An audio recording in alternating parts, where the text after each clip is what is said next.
It was Sunday night, on the eve of Martin Luther King Day. The talks of impending blizzard had come true, and the campus was quickly blanketed with snow. The snow brought a quality of pristine stillness, as though the campus was slowed down to a single, tranquil frame. But out of the tranquility quickly emerged a buzz of excitement, a palpable, childlike joy to play in the snow.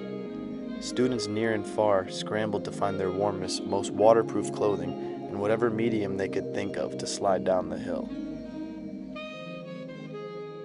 But there was a general sense that this pure, innocent fun could not last for long.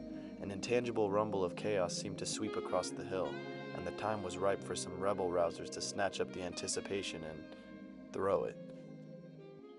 Sure enough, mayhem quickly ensued.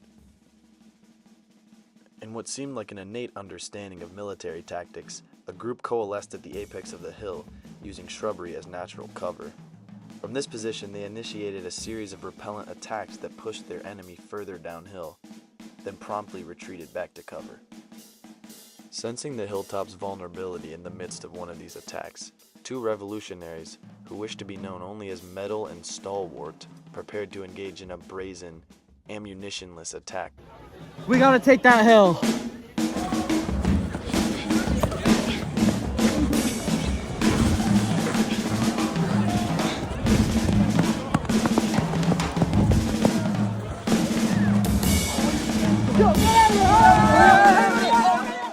They were quickly apprehended and the downhill-bound contingent converged. With his previous attack quelled, Stalwart decided to take matters into his own hands and attempted a solo mission.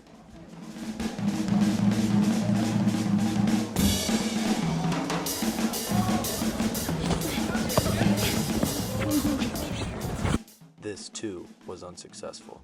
Battered and beleaguered, some downhill soldiers complained of their territorial disadvantages. For them, this became a tale of repression. I feel like they've been oppressing us, frankly. I feel like they have buckets of snowballs.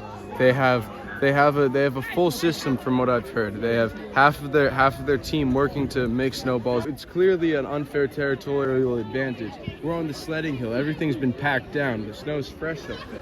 There's no way of collecting snowballs. Frankly, we've just been using the ammunition that they've left for us, that they've thrown down here. It's sad. For the high ground defenders, the rhetoric was much different.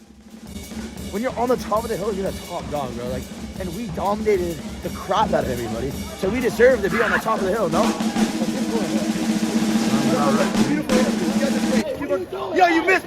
Far from needing to resort to splintered, ineffectual attacks, they began to delegate tasks like the mass production of snowballs.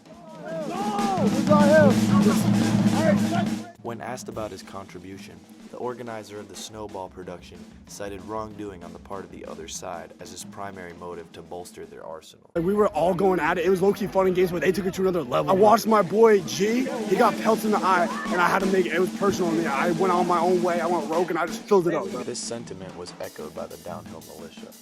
Here, too, the conflict was perpetuated by a quest for retribution. I was dishing it out, and they gave it back, but with ice. That's not fair. That's not real. Complaints of ice balls led this militia member to attempt to assemble the disparate downhill forces. Okay. Yeah, let's do it. Okay, we gotta flank them. We gotta come from behind and drive them out, and we need a lot of people. Are you guys actually serious about this? We need a sled to hold snowballs, and we're gonna carry the sled up and just start pelting them as much as we can. And we want like 20 people. The battle threatened to become a frustrating narrative of territoriality, actions and reactions, a continuous feedback of vengeant retaliation out of which no one emerges fulfilled. But my encounters with the hilltop defenders revealed a silver lining.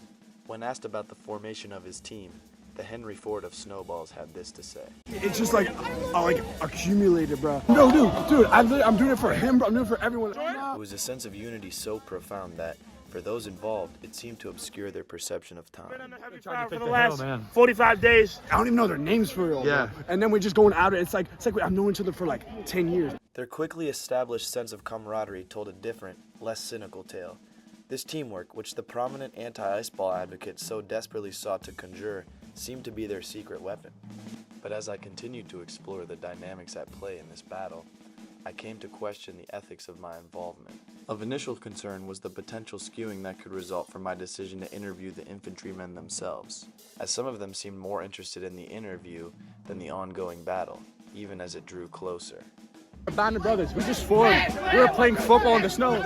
Oh shit, battle, catch it. We gotta fight. So we were playing football in the snow and we just kind of formed together as a team of brothers. Another potential challenge to my journalistic integrity was in the fact that my camera, particularly on the side of the hilltop, seemed to draw out a sense of pride, seen when I was hit by a snowball originating from the downhill militia, which inspired a prompt retaliation, perhaps stemming from a desire to protect the documentation of their winning fight. For the sake of the video.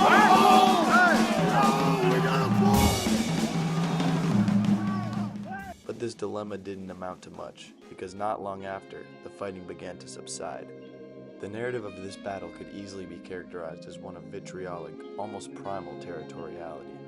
There was retaliation, retribution, but ultimately it was a story of reconciliation as the rebel front receded and delegates descended from the apex with hands extended. Bookended by tranquility, this ephemeral blitz of competitive energy, not without swollen eyes and wounded pride, faded into the night.